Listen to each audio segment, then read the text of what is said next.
Hello and welcome to an Alternative Perspectives interview series, and I'm delighted to be joined by Sophie, neurodiversity and autism advocate. Hi, Amber. Can you tell us a little bit about yourself?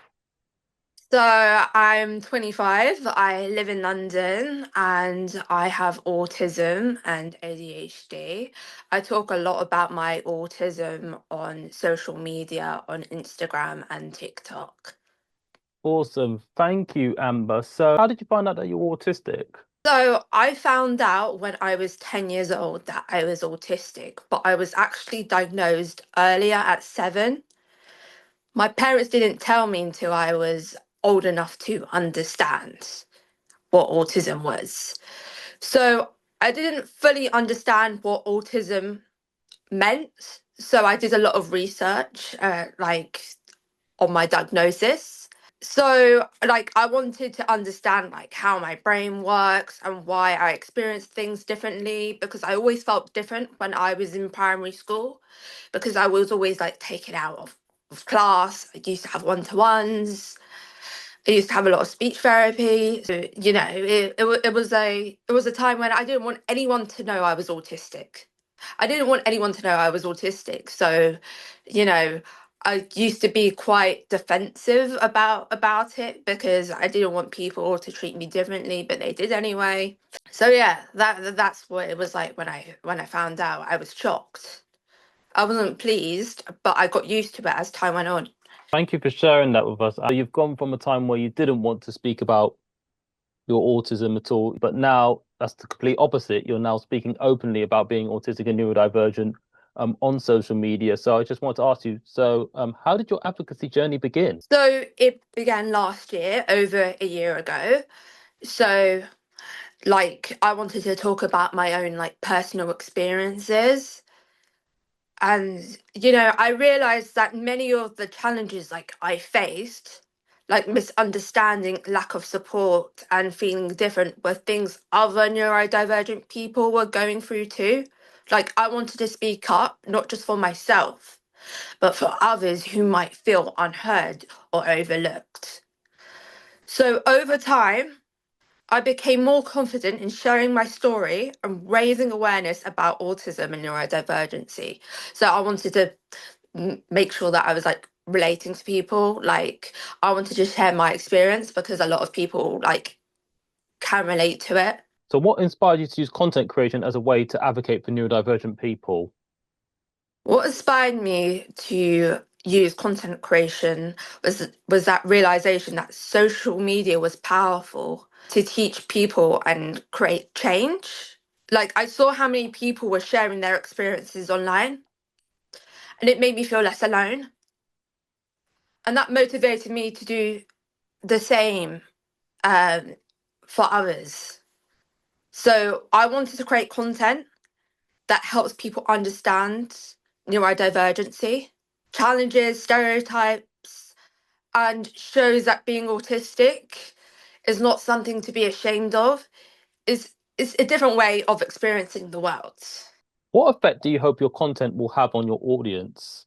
I hope my content makes people feel seen, Mm, understood, and feel less alone. mm. Like I want neurodivergent people to feel proud who they are and to know their struggles are valid. Like I also hope it helps others, employers, teachers, families, and the wider community so they can better support neurodivergent people. Ultimately, I want my content to create more awareness, more acceptance, and more opportunities for neurodivergent people. What impact has being neurodivergent had on your career? So it's definitely made it more challenging, to find work. And it hasn't been easy for me, especially when it comes to job interviews. I'm kind of not the best at that. Like, I sometimes find it difficult to communicate, and I have anxiety, and I can't process questions on the spot when they ask me the questions. So, which can make interviews really stressful, like these job interviews, even if I'm capable of doing the job. But then also, I strongly believe that neurotypical people should listen to neurodivergent people, and they should be given the opportunity to do like a trial run or work trial at a company for a day, so so the neurotypicals can see how, you know, we work in the company, even if, there are people like myself that lack interview technique and like are trying to process the question that they're asking me. So it's like that way, like employers can see their actual skills and work ethic rather than judging us based on how we perform in an interview setting. Thank you for sharing that, Amber. Again, that is very relatable to many people that are autistic. What is your background, your professional background? I work mostly in retail, customer service, like working with people. Like I was a sales associate. I also worked as a receptionist at a leisure centre. So I've done quite a few jobs, but they've all been, people focused. And I think I am really good at interacting with people. Uh, like in public, I think I'm quite like an approachable person. So I've just gone on that path of like working in like the customer service sector. But I'm also like been a social media manager before for this vegan company 5 years ago.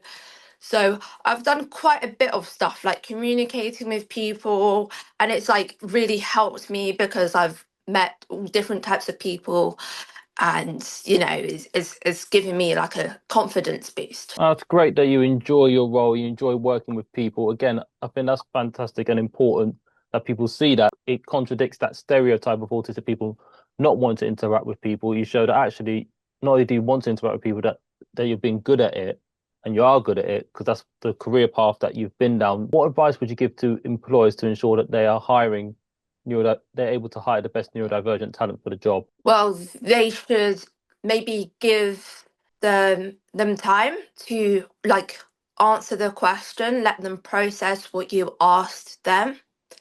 And I also think, like I mentioned earlier, a trial run would be very essential because I know from experience, and I know when I've talked to other neurodivergent people, that they find it difficult to, answer the job interview question to the best of their ability. So I think it's very important that these companies give autistic people a trial run for a day to see how well they do.